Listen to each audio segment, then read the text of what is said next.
अस्सलाम वालेकुम everyone, welcome back to my channel. आज हम जिस टॉपिक पे बात करने जा रहे हैं वो है रिसर्च ऑफ रूल्स 620।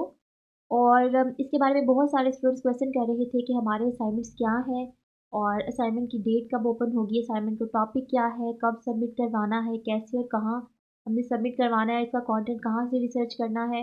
ये सारे के सारे क्वेश्चन है। इसके अलावा लैब्स के बारे में बहुत ज़्यादा क्वेश्चन आ रहे हैं कि हमने लैब अपनी कब अटेंड करनी है, कब उसका स्केड्यूल आएगा और कितने दिन की लैब होगी। तो इस सारे क्वेश्चंस के आंसर आप इसको वीडियो में मिलने वाले हैं। तो ये सारी इन्फॉर्मेशन जो इस वीडियो में है ये 100% ऑथेंटिक इन्फॉर्मेशन है, क्योंकि it's not from my side, it's from our supervisors and our subject incharge. तो आप इस वीडियो को लास्ट तक ज़रूर देखें, हो सकता है आपके किसी क्वेश्चन का आंसर आपको इस वीडियो में मिल जाए। तो चलिए अपनी वीडियो को हम लोग स्टार्ट कर लेते हैं। ओके, सो सबसे पहले हम लोग ज़रा रिसर्च का जो हमारा सब्जेक्ट है इसके अनाउंसमेंट में हमारा स्केड्यूल आया हुआ है असाइनमेंट्स का, तो उसको हम ज़रा चेक कर लेते हैं।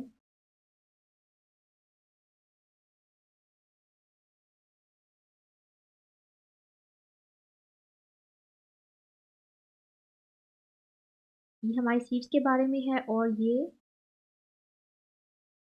हमारा स्केड्यूल है जिसके ऊपर हमने काम करना है। तो इसके आप ऊपर आप देख सकते हैं कि असाइनमेंट नंबर 1 है। तो उसमें स्टूडेंट्स ये कह रहे हैं कि असाइनमेंट का अभी ओपन नहीं हुआ। तो इसी तरह से ये बात बिल्कुल ठीक है कि वो 10th ऑफ दिसंबर से ओपन होगा, लेकिन ओपन हमारा टॉपिक नहीं होना है। हमारा टॉपिक इसमें गिवन है। तो टॉपिक क्या है? लिटरेचर रिव्यू है। और 10 दिसंबर से इसको आप सबमिट करवा सकते हैं और 30th ऑफ दिसंबर इसकी लास्ट डेट है।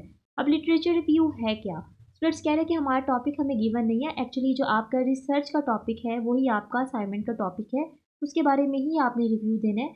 और लिटरेचर रिव्यू का मतलब ये हुआ कि उस आपके पर्टिकुलर टॉपिक पे आपकी हिस्ट्री में जो भी काम हुआ है या इससे पहले जितने भी पहले से पेपर्स पब्लिश हो चुके हैं, आपने उसका रिव्यू करना है और उसके बारे में आपने रिटर्न वर्क देना है।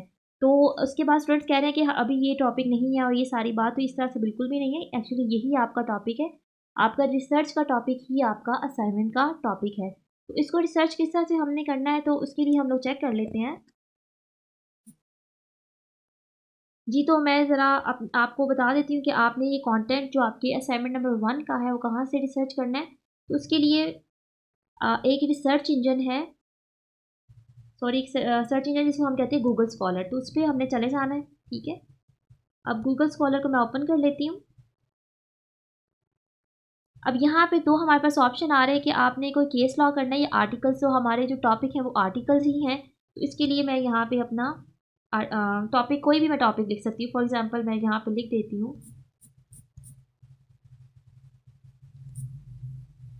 Factor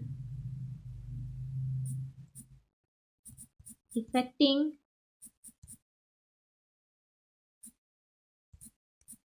sparrows population. ठीक है, फॉर एग्जांपल मैंने ये लिख दिया है। तो उसके ऊपर हम लोग सर्च करते हैं तो आपके सामने काफ़ी ज़्यादा पेजेस आ गए हैं। ये सारे ही ऑलरेडी इस पे काम हो चुका है। तो अगर यहाँ से हमने लेना है, अब फॉर एग्जांपल मैं फर्स्ट वाले को क्लिक कर लेती हूँ। जी, फर्स्ट पेज पे क्लिक करने से मेरे पास ये इन्फॉर्मेशन आ गई। ये एब्स्ट्रैक्ट है। एब्स्ट्रैक्ट का मतलब ये है कि हमारे पास ये जो टोटल पेज है, अगर आपके पास टाइम नहीं है पढ़ने का, तो एब्स्ट्रैक्ट का मतलब होता है एक समरी है। तो सबसे पहले आप इसको गो थ्रू कर लेंगे और इसमें से जो इन्फॉर्मेशन आपको अपने काम की लगती है, फॉर एग्जांपल मुझे इसमें से यहाँ से ये पैराग्राफ जो है मुझे चाहिए, तो मैं यहाँ इसको कॉपी करूँगी और जाके अपने एमएस वर्ड पे इसको सिंपली पेस्ट कर लूँगी कि मुझे ये वाला सारा का सारा मैंने इसमें से पढ़ना है और इसको मैं इसमें से जो इंपॉर्टेंट चीज़ है मैं उसको हाईलाइट भी कर दूँगी। अच्छा, अब आपने करना क्या है? इसको करने का तरीका ये है कि जब आपने किसी भी पेज पे से कोई इन्फॉर्मेशन अपने आपने उसमें असाइनमेंट में आपने पेस्ट करनी है, तो साथ में आपने इसका रेफरेंस भी देना है और वो रेफरेंस आपको इसी आपके पेज में से मिल जाएगा। ठीक है, और उसको आप साथ में वहाँ पे कॉपी पेस्ट करेंगे, क्योंकि अगर आप ऐसा नहीं करते तो आपका प्लेजरिज्म शो होगा।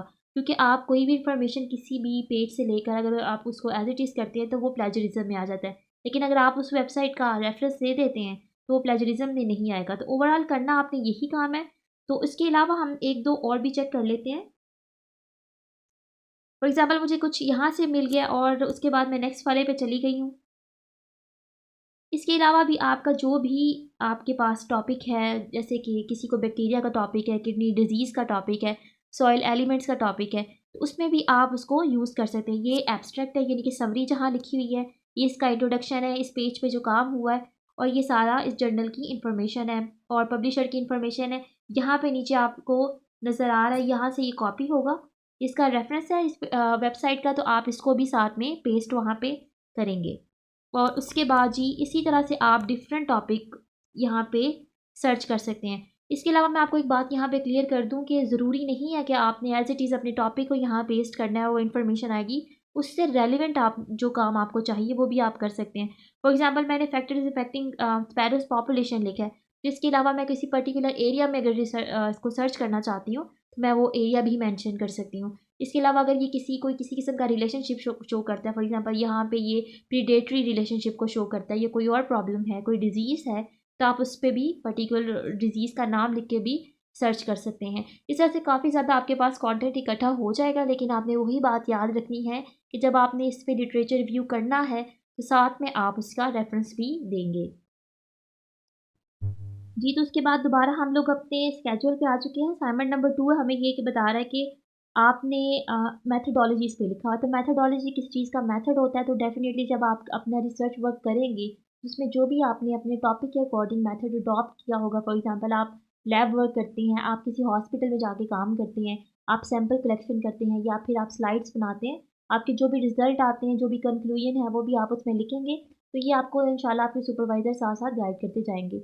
और इसके अलावा अगर आपका लैब वर्क नहीं है, कोई फील्ड वर्क है, तो वहाँ पे जाकर आप पर्टिकुलर जगह का मेंशन करेंगे, एरिया मेंशन करेंगे, आपने कितने दिन वहाँ पे काम किया है, आपने वहाँ पे क्या ऑब्ज़र्व किया है, तो वो सारे के सारे रिज़ल्ट्स भी आप इसमें लिखेंगे।